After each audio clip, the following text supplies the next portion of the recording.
வணக்கம் சொந்தங்களே, அன்னைஸ் கிச்சனிலிருந்து உங்கள் அம்மா சசிரேகா சுந்தர். இன்றைக்கி நம்ம கிச்சனில் பார்த்தீங்கன்னாக்கா பிரண்டையை வச்சு தான் நான் ஒரு துவையல் செஞ்சு காட்ட போகிறேன்.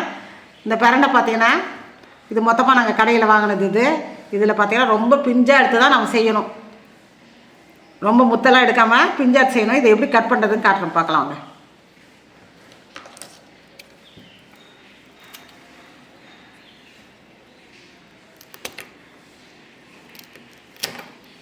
சைடெல்லாம் பார்த்தீங்கன்னா நார் மாதிரி வரும்.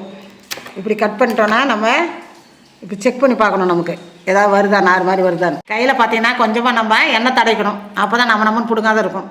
இது கொஞ்சம் நம்னப்பாக இருக்கும் பார்த்தீங்கன்னாக்கா இந்த பிரண்டை. லேசாக எண்ணெயை தடவிட்டு இதை நம்ம கையில் கட் பண்ணணும்.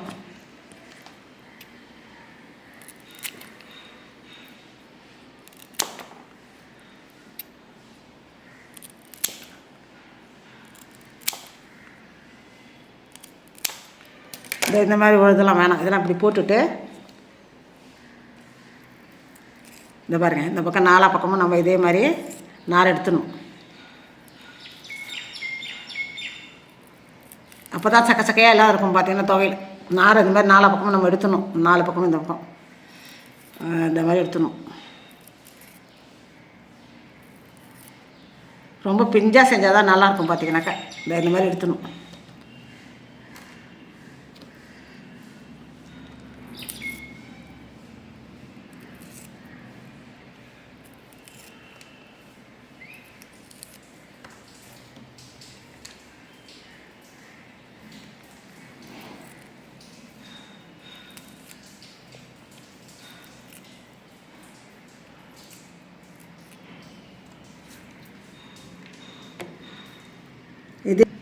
இதே மாதிரி தான் எல்லாத்தையுமே நம்ம கட் பண்ணி வச்சுக்கிட்டு அப்புறம் பார்த்திங்கன்னா நம்ம கொஞ்சம் கொஞ்சமாக நம்ம அந்த ஓரத்தெல்லாம் கட் பண்ணி எடுக்கணும்.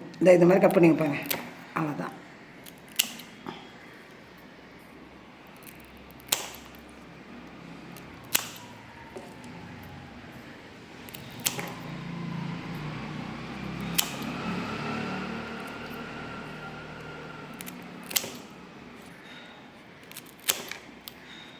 இதெல்லாம் நமக்கு தேவையில்லாது. இதை அப்படி கட் பண்ணி போட்டாச்சு. இப்போ பார்த்தீங்கன்னா இதுலேருந்து நம்ம அந்த நார் எடுக்கணும் மறுபடியும். இதை பாருங்கள், இதே தான்.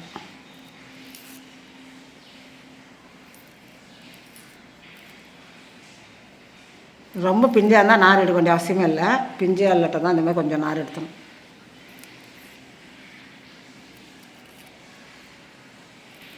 இதே மாதிரி தான் செய்யணும் எல்லாத்தையும். பிரண்டை பார்த்தீங்கன்னா திட்டமாக எடுத்துக்கணும் நான். ஏன்னா முத்தல் நிறைய இருந்தது, அதெல்லாம் நான் கழிச்சிட்டு திட்டமாக எடுத்து ஒரு 100-150 கிராம் குறையாது பார்த்தீங்கன்னா. இந்த பிரண்டை நல்லா சுத்தம் பண்ணி வச்சுருக்கேன். கொஞ்சம் கை பார்த்தீங்கன்னா நம்மன்னு பிடுவோம். அதனால் நல்லா எண்ணெயை தடவின்னு கையில் நம்ம சமையல் எண்ணெயோ தேங்காய் எண்ணெயோ ஏதோ ஒரு எண்ணெய் எடுத்து நல்லா கையில் அப்ளை பண்ணிவிட்டு தான் நம்ம இதை கட் பண்ணி எடுக்கணும். 4 பக்கம் பார்த்தீங்கன்னா இந்த நார் மாதிரி வரதே எடுத்துடணும். இதுக்கு என்னென்ன பொருள் வச்சுன்னு பார்க்கலாம் வாங்க. ஒரு 150 கிராம் அளவுக்கு சின்ன வெங்காயம் எடுத்து வச்சுருக்கேன். ஒரு கைப்பிடி அளவுக்கு பூண்டு உரித்து வச்சுருக்கேன். தேங்காய் பார்த்திங்கன்னா ஒரு மூடியில் பாதி. எள் ஒரு டேபிள் ஸ்பூன் அளவுக்கு எடுத்து வச்சுருக்கேன். ஒரு 8 காஞ்ச மிளகா, கொஞ்சமாக புளி, கல் உப்பு, 2 மீடியம் சைஸு தக்காளி கட் பண்ணி வச்சுருக்கேன். கடலை பருப்பு பார்த்திங்கன்னா ஒரு டேபிள் ஸ்பூனு, உளுத்தம் பருப்பு பார்த்திங்கன்னா 2 டேபிள் ஸ்பூனு, ஒரு கைப்பிடி அளவுக்கு கொத்தமல்லி தழை. மொத்த பொருள் இது தான். இதை பார்த்திங்கன்னா எல்லாத்தையும் நம்ம வதக்கணும். எப்படி சேர்த்துன்னு பார்க்கலாம் வாங்க. அடுப்பத்தை வச்சாச்சு. அதுமாதிரி நம்ம வானல் வச்சுட்டோம். நல்லா காஞ்சி தீ பார்த்தீங்கன்னா நல்லெண்ணெய் ஊற்றணும். நல்லெண்ணெய் தான் செய்யணும் பார்த்தீங்கன்னா. இதை நல்லெண்ணெய் செய்யும் போது தான் சூப்பர் டேஸ்ட்டாக இருக்கும். இதுக்கு பார்த்தீங்கன்னா நிறைய எண்ணெய் ஊற்றணும். எண்ணெயில் வதங்கினா தான் அது வந்து நமக்கு வாயில் நம்மன்னு பிடுங்காமல் இருக்கும் பார்த்தீங்கன்னா அந்த பிரண்டை. எண்ணெய் நல்லா காஞ்சிட்டு உளுத்தம் பார்த்து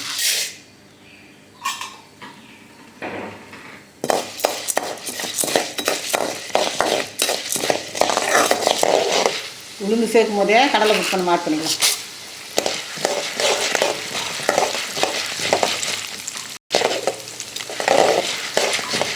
பிரண்டை பார்த்தீங்கன்னாக்கா நல்ல மருத்துவ குணம் நிறைஞ்சது. இது வந்து கால்சியம் சத்து அதிகம் இருக்குது இந்த பிரண்டையில். அதனால் இதை நம்ம மாதம் ஒரு தடவை நம்ம இதை செஞ்சு சாப்பிடணும் பார்த்தீங்கன்னா. துவையல் மாதிரி அரைச்சி இதை நம்ம சாத்தில் போட்டு சாப்பிட்டா அவ்வளோ நல்லது பார்த்தீங்கன்னா. மூட்டு வலி, கை கால் வலி எல்லாத்துக்கும் அருமருந்து இது. அதனால் நீங்கள் மாதம் ஒரு தடவை இதை செஞ்சு சாப்பிட்டா ரொம்ப நல்லது.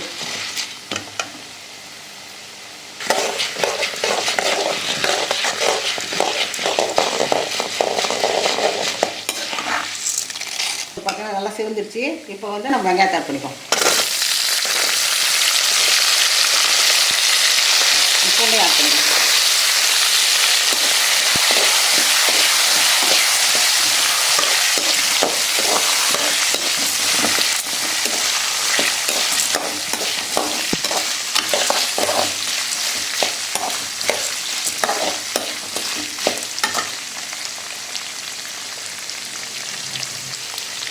இந்த காஞ்ச மிளகாய் கூட நம்ம சேர்த்துக்கலாம்.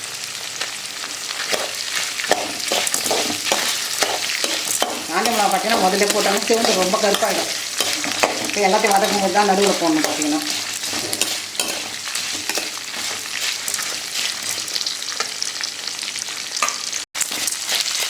இதில் பார்த்தீங்கன்னா கடலை ஆட் பண்ணிக்கலாம்.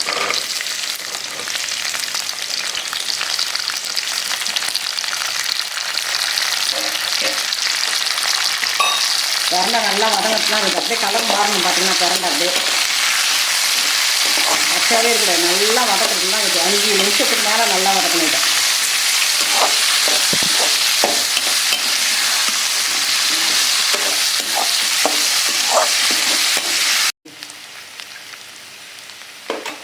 ஒரு டேபிள் ஸ்பூன் அளவுக்கு எடுத்து வச்சுருக்கோம். அதை இதை ஆட் பண்ணுறோம்.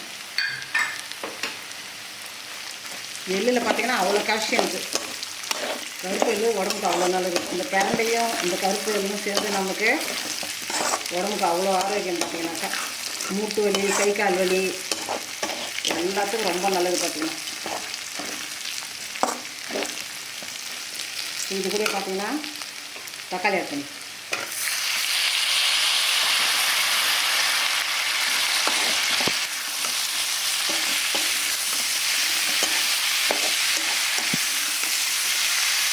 நல்லா வதக்கிட்டு நம்ம ஆற வச்சு மிக்சியில் போட்டுக்கிட்டு ஒரு தாளிப்பு ஒன்று போட்டுக்கணும். போட்டுட்டு பார்த்திங்கன்னா நம்ம ஃப்ரிட்ஜில் நம்ம ஸ்டோர் பண்ணி வச்சுக்கணும். கொஞ்சம் கொஞ்சமாக எடுத்தால் நம்ம இட்லி தோசை கூட போட்டுக்கலாம். சாதத்தில் கூட போட்டு செஞ்சு சாப்பிட்லாம். வேஸ்ட் பண்ணாத நீங்கள் இதை யூஸ் பண்ணணும். பார்த்தீங்கன்னாக்கா செஞ்சு வச்சுட்டு வேஸ்ட் பண்ணக்கூடாது. இல்லை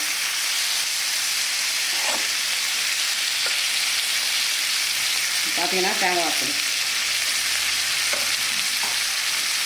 தக்காளி போட்டுக்கோங்க. அதனால பார்த்தீங்கன்னா புளி கொஞ்சமாக போட்ட போதும். தேவையான அளவுக்கு சால்ட்டு, கல்லுப்பு.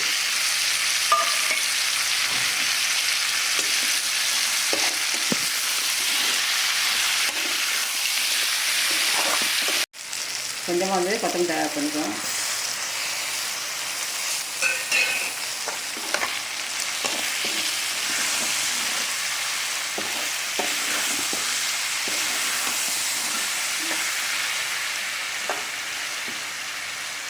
பெருங்காயத்தை கொஞ்சம் ஆட் பண்ணிக்கலாம். நல்லா வாசனை இருக்கும். அப்போலாம் பார்த்தீங்கன்னா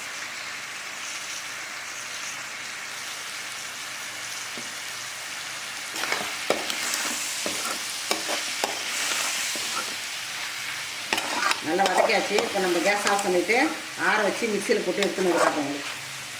நல்லா ஆறிடுச்சு. இப்போ நம்ம மிக்சி ஜாருக்கு இதை மாற்றிக்குவோம். இந்த துவையில் பார்த்தீங்கன்னா நல்லா கட்டியாக அரைச்சி எடுக்கணும், தண்ணி சேர்க்காம. ரெடி ஆகிடுச்சு. மிக்சியிலேருந்து அடிச்சிச்சு. வேறு ஒரு பாத்திரத்தை நம்ம மாற்றி வேண்டியதான். ஃபேமிலியில் பார்த்தீங்கன்னா ஒரு 4-5 பேர் இருக்கிற இடத்துல தான் நம்ம இவ்வளோ துவையல் தேவைப்படும்.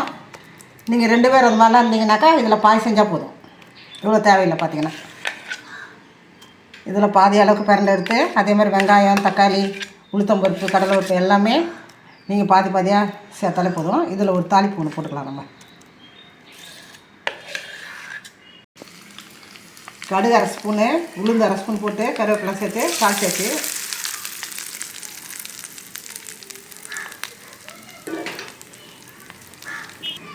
நம்ம அன்னிஸ் கிச்சனில் பார்த்தீங்கன்னா இன்றைக்கி பிரண்டை வச்சு தான் நான் ஒரு துவையல் அரைச்சி காட்டியிருக்கேன். இது ரொம்ப ரொம்ப உடம்புக்கு ஆரோக்கியமானது. மூட்டு வலி, கை கால் வலி எல்லாமே சரி செய்யக்கூடியது. வைத்திய குழம்புக்கு பார்த்தீங்கன்னாக்கா வைத்தியத்துக்கு செய்கிறது தான் இது. சாதாரண செஞ்சு சாப்பிட்ற நம்ம ஸ்நாக்ஸ் மாதிரி கிடையாது. இது ரொம்ப ரொம்ப மருத்துவ குணம் நிறைஞ்சது. இதில் வந்து நீங்கள் பாதி அளவுக்கு செஞ்சால் கூட போதும். உங்கள் ஃபேமிலிக்கு தகுந்த மாதிரி நீங்கள் குறைச்சிக்கோங்க எல்லாத்தையுமே. நான் எவ்வளோ போட்டுக்கோன்னா அந்த அளவுக்கு செய்யணும்னு அவசியம் இல்லை. அதில் நீ 3ல் 1 பங்கோ இல்லை பாதியோ உங்களுக்கு தேவையான அளவுக்கு நீங்கள் செஞ்சுக்கலாம்.